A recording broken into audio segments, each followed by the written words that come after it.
لیکن ابھی جو کے پی کے کی گورنمنٹ ہے اس سے آپ اس کی اسٹریٹجی جو ہے اس سے آپ متفق ہیں؟ داد دینی چاہیے کے پی گورنمنٹ کو. وہ تو 10 قدم علی امین خان کی حکومت سے بھی آگے بڑھ گئے. پہلی بات تو یہ ہے کہ انہوں نے وزیر اعلیٰ صاحب نے اپنے حلقے میں آپریشن کی اجازت دے دی ہے خیبر میں, اور باقاعدہ وہ بھی جتنے اخراجات ہیں, جتنی کیجویلٹیز ہیں, کولیٹرل ڈیمیج ہے, وہ ساری ادائیگی پروونشل گورنمنٹ کرے گی. یہ نوٹیفائی ہو گیا ہے اور کور کمانڈر وغیرہ اس میں ضامن بنے ہیں. تو یہ تو پی ٹی آئی تو اس کے خلاف تھی, لیکن میں ان کے اس فیصلے کی, کیونکہ وہ جو تیرا جو علاقہ ہے وہاں واقعی بدامنی جو ہیں بہت زیادہ پھیل چکی تھی, تو میں وزیر اعلیٰ کو کریڈٹ دیتا ہوں. پھر دوسرا, آج تک عمران خان کے بیانات یہی آ رہے ہیں کہ افغانوں کو کوئی نہ نکالے, اور کے پی میں علی امین خان نے مکمل اس پہ پابندی لگائی ہوئی تھی. پورے پاکستان سے نکال دیے گئے, لیکن کے پی میں اب تو کے پی حکومت نے باقاعدہ ہر ضلع میں آپریشن شروع کر دیے, 3 دن دیے ہیں کہ نکل جاؤ. اور یہ بیسیکلی بوسٹ کرتی تھی پی ٹی آئی ہمیشہ سے اپنے ان نیریٹیوز پہ کہ ہم افغان عوام کے ساتھ کھڑے ہیں. جناب وہ ریٹریکٹ ہو گیا, آپریشن نہیں ہوگا, آپریشن اپنے حلقے سے آغاز کر دیا ہے. تو لہٰذا کے پی کی حکومت جو ہے ان 2 فیصلوں پہ داد کی مستحق ہے. تیرا ایک ایسا علاقہ ہے جن صاحب, آپ کو بھی پتہ ہے, وہاں سے جتنے دہشت گرد ہیں وہیں سے آ رہے تھے. ابھی اسلام آباد کا جو بم بلاسٹ ہوا ہے وہیں وہ بھی تیرا سے انٹری ہوئی تھی اس پہ, اور اے پی ایس پہ جو وہ بھی ادھر سے ہی آئے تھے. اور وہاں سے ڈرگ جو ہے ڈرگ منی بہت زیادہ وہاں پہ آ رہی ہے تیرا سے, اور وہ اس کا بار بار اس کی نشاندہی بھی کی جا رہی تھی. ڈو یو تھنک کہ دس ول ورک تھی, یہ جو فتوی جیسے کہہ رہے ہیں شیر افضل صاحب کے اس پہ, اور آپ بھی کہہ رہے تھے کہ عمل بھی ہونا چاہیے اس پہ, یہ عمل بھی کریں گے اس فتوی پہ؟ اس کے علاوہ افغانستان پر کوئی چوائس نہیں ہے.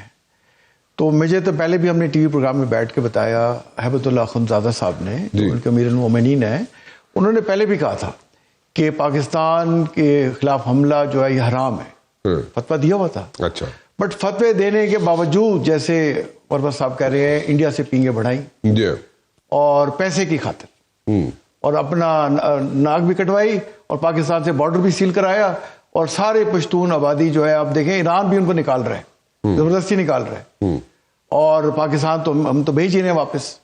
اور اب کے پی کی گورنمنٹ نے بھی ریلائز کر لیا, ٹھیک چلیں ہم ریلائز تو کر لیا کہ اس کے علاوہ جو حکومت کہہ رہی تھی وہ ٹھیک تھا کہ ان افغانیوں کو واپس جانا چاہیے. جتنے انسیڈنٹ ہوتے ہیں ٹیررزم کے سب میں افغانی پائے جاتے ہیں. How do you take this incident, جیسے مرمت صاحب کہہ رہے ہیں کہ وہاں پہ تیرا سے آپریشن شروع کرنے کے لیے کہہ دیا گیا, نوٹیفائی, دیکھیں انہیں ریلائز ہو گیا نا اس بات کا کہ یہ پاکستان دشمن لوگ ہیں. یہ پہلے ریلائز ہونا چاہیے تھا.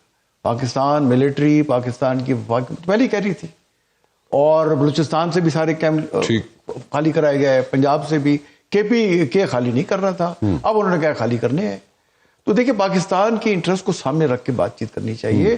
اور یہ جو آپ نے رشیا کی بات کی نا, اس میں دیکھیں ان کے ساتھ جو ایگریمنٹ ہے سینٹرل ایشین اسٹیٹ کے ساتھ رشیا کا, وہ کلیکٹیو سیکورٹی ٹریٹی آرگنائزیشن, جس میں آرمینیا بھی ہے, جس میں بیلاروس بھی ہے, اور سینٹرل ایشین اسٹیٹس بھی ہیں. تو اس میں انہوں نے کہا کولیکٹیولی کرنا. تو سینٹرل ایشین اسٹیٹ اگر بارڈر پہ فورسز ڈپلائی کرتی ہیں, تاجکستان میں 3 چائنیز مار دیے, اور وہاں سے جو ہے ایران ان کو واپس نکال رہا ہے, تو کوئی چوائس ان کے پاس نہیں ہے. ٹھیک, اور سب سے بڑا بارڈر پاکستان کے ساتھ, تو کس کے ساتھ دوستی کریں گے یہ؟ ٹھیک. تو میرا خیال ہے انہوں نے اس کو تمام جو گروپس ہیں مختلف اپنے اپنے ریجنز میں, ان کے علماء کو بلا کے ہیبت اللہ اخندزادہ صاحب نے یہ فتویٰ دیا. یہ بڑی خوشحال بات ہے, اور دیکھیں نہیں کرنا چاہیے. ٹھیک, ہم تو یہ کہتے ہیں کہ ویریفائبل ایکشن بتائیں کہ آپ ٹیررزم کے خلاف لے رہے ہیں. اور آئی ایس کے پی جس کا رشیا نے ذکر کیا ہے نا, وہ طالبان پہ اٹیک کر رہے ہیں. ننگرہار صوبے سے, نورستان سے, وہ ان پہ حملہ کر رہا ہے, جس کا رشیا نے نشاندہی کرتی ہے. تو میں یہ سمجھتا ہوں کہ افغانستان کی پریزیڈنٹ گورنمنٹ پہ چوائس ہی نہیں ہے.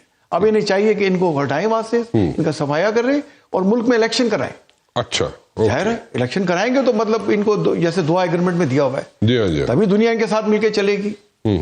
تو اس لیے اب ان پر پریشر رشیا کا بھی آ رہا ہے, اور رشیا ایک واحد ملک ہے جس نے یہاں اپنی ایمبیسی اور اپنا سفیر نامینیٹ کیا ہوا ہے. اور پاکستان, ایران, چائنا, تاجکستان تو پہلے ان کو کہہ رہے ہیں. بالکل ٹھیک. تو میرا خیال ان کو اور کوئی چوائس نہیں ہے اس کے علاوہ. ٹھیک ہے, ٹھیک ہے. منوج صاحب مجھے ایک بات بتائیں ذرا، تھوڑے سے پولیٹیکل سائڈ پہ میں جانا چاہوں گا. ابھی جو یہاں پہ سچویشن چل رہی ہے پچھلے آئی وڈ سے کہ ہفتے کے اندر اس میں ابھی کہاں پہ کھڑی ہے پی ٹی آئی کے پاس کوئی چانس ہے نیگوسیشن کا؟ کچھ چیزیں ورک آؤٹ ہو سکتی ہیں یا مزید سختیاں ہوں گی؟ اگر ایمانداری سے میں اپنی رائے دوں جی تو اس میں تو کوئی شک نہیں ہونی چاہیے کسی کو بھی کہ پاکستان کے عوام جو ہیں ان میں اگر کوئی راج کر رہا ہے تو وہ عمران خان ہے. یہ کوئی مبالغہ نہیں ہے. اور بہت سارے لوگ جو ہیں ان 2-2.5-3 سالوں میں اسٹیبلشمنٹ یا حکومت نے یا سابقہ حکومت نے جو اپنی سیاسی مجبوریوں کے تحت یا دنیاوی مجبوریوں کے تحت جو 3 سال میں کیا، اس کی بہت بڑی قیمت بھی ادا کی ہے. اگر کسی کو احساس ہے، اگر کوئی سمجھتا ہے، کبھی بھی اتنا فرق، اتنی تفریق، اتنے فاصلے نہیں بڑھے تھے جو ان 3 سالوں میں بڑھے. اور بہت ساری چیزیں ہیں، لوگوں کو اس کا احساس ہونا چاہیے. میرا خیال یہ ہے کہ اگر پی ٹی آئی کو، جس طرح جنرل صاحب نے ایک بات کی نا کہ جی آج اگر کوئی فوج ہماری ریڈ لائن ہونی چاہیے، ہماری ریڈ لائن ہونی چاہیے پاکستان. اور پاکستان جب ریڈ لائن ہے تو پاکستان کے تمام ادارے، پاکستان کی تمام وسائل، پاکستان جو ہیں وہ افورڈ نہیں کر سکتا ہے جو جس نہج پہ ہم پی ٹی آئی کو لے کر گئے ہیں، ملک کی سیاست کو لے کر گئے ہیں. یہ کہاں پہ جسٹیفیبل ہے کہ آپ ملاقات پہ بھی عدالت کے باوجود قدغن لگا دیں کہ جی سیاسی باتیں، وہ سیاستدان ہیں تو سیاست کی باتیں تو کرے گا. رول 265 کو کوٹ کرتے ہیں. پھر پی ٹی آئی جو ہیں گورنر راج کے تھریٹ کے انڈر بھی ہیں. کے پی میں واحد جگہ رہی ہیں. 56,000 FIR ہیں پی ٹی آئی کے اگینسٹ، پی ٹی آئی کے تمام لیڈروں کے اگینسٹ. میرا خیال یہ ہے کہ پاکستانیت اور حب الوطن یہ تقاضا کرتی ہے کہ کچھ چیزیں پی ٹی آئی کو فورگو کرنی چاہیے، چھوڑ دینی چاہیے. ضد سے، انا سے اور ٹکراؤ سے نکل آنا چاہیے. اور یہی ایکولی یہ فارمولہ جو ہے وہ، چونکہ اب اگر کچھ ہوتا ہے خدا نخواستہ کوئی بھی، مطلب یہ ہے کیجوالٹی جو ہے یا نقصان جو ہے وہ پاکستان کو ہوگا. آخر کیوں کر ہم اس خل سے نہیں نکل سکتے ہیں؟ ٹھیک ہے نا، آپ نے خان کو اندر رکھا، 2 سال اس نے گزار دیے. میرا خیال ہے دسمبر میں جو گارنٹرز مل رہے تھے اور جو گارنٹیز تھی اس کا احیا ہونا چاہیے.